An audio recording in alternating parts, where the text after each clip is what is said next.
Students, good morning. Welcome to my channel SS tutorial. मैं doctor Sunil Kumar आज आपको minerals के बारे में कुछ बताने जा रहा हूँ। मिनरल्स क्या हैं? मिनरल्स की हमें कितनी मात्रा की आवश्यकता होती है?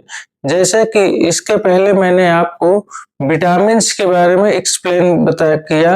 विटामिन्स क्या हैं? तो विटामिन्स की तरह ही मिनरल्स भी हमारे शरीर के लिए बहुत ही आवश्यक तत्व होते हैं। इनकी बहुत ही सूक्ष्म अल्प मात्रा की आवश्यकता होती है।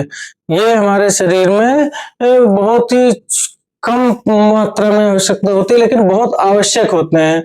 तो ये खनिज लवण जिसे हम मिनरल्स कहते हैं, हमारे शरीर में अकार्बनिक पदार्थों की आवश्यकता होती है, जो हमें खनिज लवणों या मिनरल्स के रूप में प्राप्त होती है।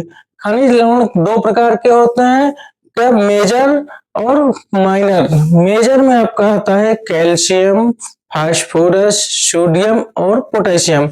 माइनर मिनरल्स में है iron, iodine, fluorine and zinc या जस्ता जिसे हम कहते हैं। तो इनकी बहुत ही अल्प मात्रा में हमें आवश्यकता होती है, लेकिन ये बहुत ही महत्वपूर्ण होते हैं। जैसे कि मैंने आपको इसके पहले विटामिन्स के बारे में बताया, तो विटामिन्स की भी बहुत अल्प मात्रा में आवश्यकता होती है। वैसे ही ये मिनरल्स या खनिज लवण की भी बहुत सूक्ष्म मात्रा की आवश्यकता है, लेकिन बहुत ही इंपॉर्टेंट होते हैं।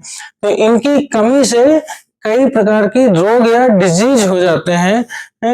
मिनरल्स क्या? हमारे शरीर को कुछ अकार्बनिक पदार्थों की आवश्यकता होती है, जो हमें खनिज लवणों या मिनरल्स के रूप में प्राप्त होते हैं।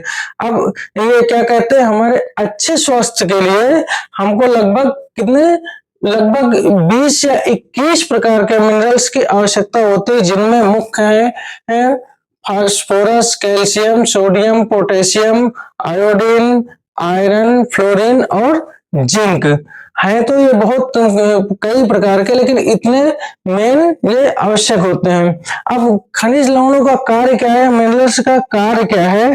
खनिज लवणों का कार्य है हीमोग्लोबिन बनाना, हड्डियों की ग्रोथ को करना, हड्डियों को सुचारू रूप से आगे बढ़ाना, हड्डियों को सुचारू रूप से ग्रोथ करना या आगे बढ़ाना, शारीरिक वृद्धि तथा अच्छा स्वास्थ्य प्रदान करना, रक्त के थक्के बनाना। जैसे कहीं भी हमारे बाउंस हो जाता है या कहीं कट लग जाता है, तो यदि रक्त का थक्का नहीं बनता है तो हमारे शरीर से बहुत अधिक रक्त बाहर निकल जाता है, जिससे हमें एनीमिया की डिजीज हो सकती है। रक्त यदि थक्का नहीं बनेगा तो हमारे शरीर से रक्त का बहना बंद नहीं होगा, जिससे हमारे शरीर में रक्त की कमी हो जाएगी। इसलिए स्टूडेंट्स, दोस्तों, मैं आपको मिनरल्स के बारे में बता रहा हूँ। और मिनरल्स का रक्त के थक्के बनाना, मांसपेशियों का संचालन करना, स्नायु तंत्र को सुचारू रूप से स्वस्थ रखना, थायराइड ग्रंथि का संचालन सुचारू रूप से करना या थायराइड ग्रंथि की एग्जैक्ट मात्रा होना, इससे अधिक न बढ़ने पाए। हमें ध्यान रखना चाहिए कि खनिज लवण हमारे शरीर को ऊर्जा नहीं प्रदान करते। ये क्या होता है, हमारे शरीर को ऊर्जा नहीं प्रदान करते। खनिज लवण हमारे शरीर को तत्वों के रूप में न प्रयोग करके हमारे शरीर में खनिज लवणों का उपयोग एक यौगिक के रूप में किया जाता है। इसीलिए इन्हें सूक्ष्म पोषक तत्व या माइक्रोन्यूट्रिएंट्स कहते हैं। इनका उपयोग बहुत ही अल्प मात्रा में किया जाता है, जिससे इनके द्वारा कम मात्रा में ऊर्जा प्रदान की जाती है तथा एक क्षेत्र विशेष के लिए ये एक कार्य किए जाते हैं। खनिज लवण मिनरल्स का उपयोग सेम एज विटामिन जैसे किया जाता है, वैसे ही इन खनिज लवणों का उपयोग किया जाता है मिनरल्स का। अब हम कुछ प्रमुख मिनरल्स के बारे में आपको बता रहे हैं, जिसकी कमी से अगर एग्जैक्ट मात्रा नहीं लिया जाता तो उसकी कमी से इसमें कई प्रकार के रोग उत्पन्न हो जाते हैं। इन रोगों को हम स्टूडेंट्स, जैसे जिंक या जस्ता की कमी से हमारे शरीर में हेयर फॉलिंग होने लगती है। बहुत ही कम उम्र में लोग गंजे हो जाते हैं और शरीर जो है वो ड्राइनेस, स्किन जो है वो सूखने लगती है। इफ आपके बॉडी में जिंक की रिक्वायर्ड मात्रा नहीं है, जितनी आवश्यकता उतनी नहीं है। इसी तरह हमारा कोबाल्ट की कमी से हमको क्या एनीमिया का रोग हो जाएगा। कोबाल्ट की कमी से एनीमिया रोग हो जाता है। पोटेशियम की कमी से मसल्स वीक हो जाते हैं। मसल्स का वीक हो जाना।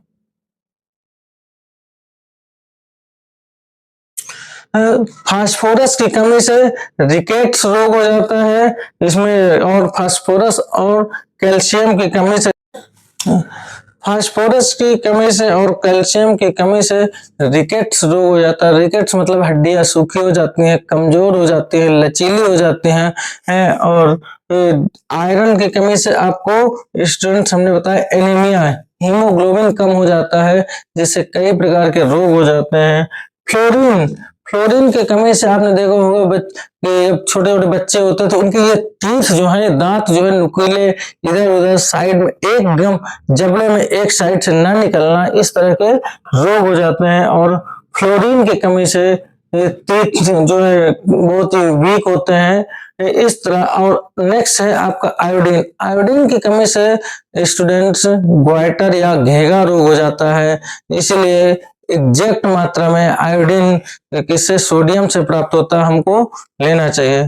तो स्टूडेंट्स मैंने अभी खनिज तत्वों के बारे में, खनिज लवण या मिनरल्स के बारे में आपको एक हल थोड़ा सा कुछ सूक्ष्म बताया। अब इसके बारे में मैं अधिक नेक्स्ट वीडियो में हमारे देखिएगा, एक एक तत्वों का एक्सप्लेन करना है, जैसे iron, cobalt, zinc, calcium, phosphorus इत्यादि। स्टूडेंट्स मेरा SS tutorial channel please like, subscribe and like, share and subscribe कीजिए। Thank you.